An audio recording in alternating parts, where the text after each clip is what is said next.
सब लोग से राधे राधे। आप लोग कैसे हैं? आशा करते हैं आप लोग स्वस्थ होंगे, मस्त होंगे, अपने अच्छे काम में व्यस्त होंगे। तो देखिए, हम आपको बताने वाले हैं कि आपको दरिद्र को कैसे भगाना है, तो दर्द को ऐसे-ऐसे भगाना है, ऐसे-ऐसे भगाना है। कौन से मंत्र का जाप करना है, तो हमको कौन ये मंत्र का जाप करना है।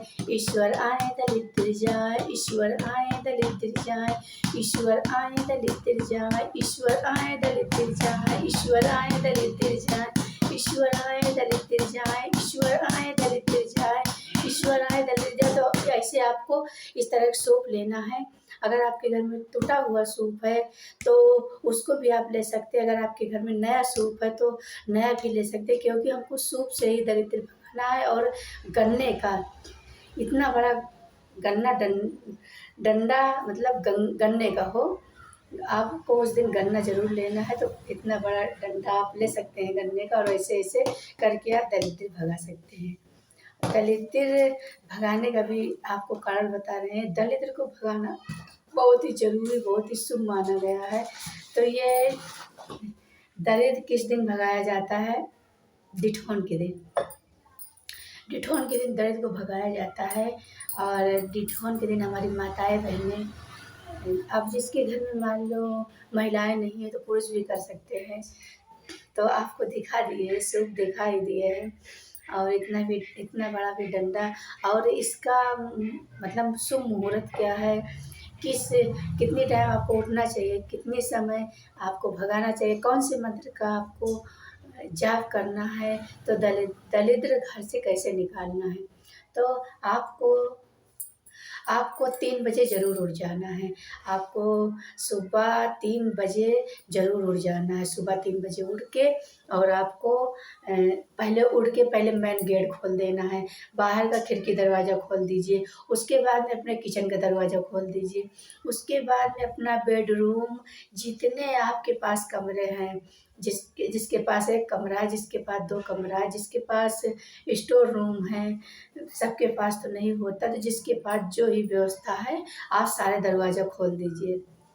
और अगर 2 मंजिला आपका बना है तो उस पे भी खोल दीजिए, क्योंकि आपको ऊपर से ही शुरुआत करना है। तो आप घर में बच्चे हैं या पुरुष हैं, तो आप उनसे बोल दीजिए कि जैसे आप दरिद्र भगा के बाहर निकलें तो दरवाज़ा ना बंद करें। आपको सूप को बंद करना नहीं है, आपको सूप को मतलब जैसे आप जाप कर रहे हैं ऐसे-ऐसे, तो आपको बंद नहीं करना, हाथ नहीं रोकना। जब तक लास्ट तक जाना है तब तक आपको हाथ नहीं रोकना, ऐसे-ऐसे पीटना है सूप। तो आप ऊपर से शुरू करिए कि ईश्वर आए दरिद्र जाए, ईश्वर आए दरिद्र जाए। आपको सारे कमरे में ऐसे उतरना है, ऐसे जीना से भी ऐसे-ऐसे पीटते उतरना है, ऐसे जीना से भी ऐसे-ऐसे सूप बजाते उतरना है। और चाहे अपने मन में कहो, चाहे ऐसे कहो, ईश्वर आए दरिद्र जाए, ईश्वर आए दरिद्र जाए। उसके बाद में आपको छत पर से फिर आप अपने नीचे मतलब आप 1 मंजिले 2 मंजिले जो है आप छत ऊपर से होते आइए सारे कमरे से। उसके बाद फिर नीचे हर कमरे में, यहाँ तक के बाथरूम में, हर जगह आपको भगाना है, क्योंकि हर जगह दलित रहते हैं, तो हर जगह से आपको दलित भगाना है। और हाथ नहीं रोकना, हाथ तो बिल्कुल नहीं रोकना, हाथ नहीं रोकना। बस इसी आपको अपने मन भी कर सकते हैं, ईश्वर आए दलित जय, ईश्वर आए दलित जय। इस तरह आपको दलित भगाना है और यही मंत्र का जाप करना है। आप और किसी मंत्र का बिल्कुल जाप करिए। ये मंत्र हम थंबनेल में लगा देंगे, तो आपको इसी मंत्र का जाप करना है। ईश्वर आए दलित जाए, इसी मंत्र का जाप करके आपको दलित भगाना है। तो उसके बाद में आपको, अगर आपका सूप नया है तो आप उसको धोकर रख सकते हैं। अगर आपको टूटा है तो उस दिन सूप तापने का भी बहुत महत्व है। जिसके शरीर में कई प्रकार के रोग हैं तो वो रोग से मुक्त हो जाता है। ये डिठोन को मतलब जो सूप से आप भगाते हो, उस सूप को तापने का भी एक बहुत महत्व है। जिसके जो बीमारी रहती है वो बीमारी से एकदम युक्त हो जाता है, उसको बीमारी से मुक्ति मिल जाती है। तो उस दिन सूप तापने का, हमारे यहाँ तो सारी महिलाएँ अपना-अपना सूप जलाती हैं, तो सब लोग इकट्ठा होके सब लोग ऐसे तापते हैं। तो हम लोग जात के समय किसी से नहीं बात करते, किसी से बोलना तक नहीं है, उठ के बस अपना सूप बजाते जाना है। सूप वहाँ से फिर हमको एकदम घर के लास्ट जहाँ घर से काफ़ी दूर निकल जाएँ जहाँ घर ना हो, तो हर जगह का व्यवस्था है कि कहाँ पे हमको कहाँ तक जाना है, तो वहाँ तक जाए आप सूप ऐसे रख दें। 5 मिनट तक आप इंतज़ार करें, उसके बाद में आप सूप लें। अगर आपका टूटा सूप है तो आप उसको ताप सकते हैं, अगर आपका सही सूप है आप नहीं जला सकते, क्योंकि सूप जलाने का भी बहुत महत्व है।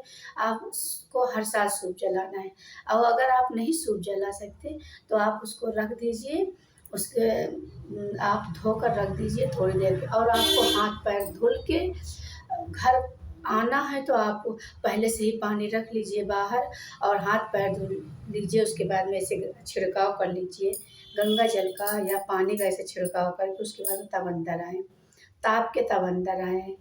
तो ये दलिद्र भगाने का बहुत ही महत्व आपको जानकारी दिए हैं।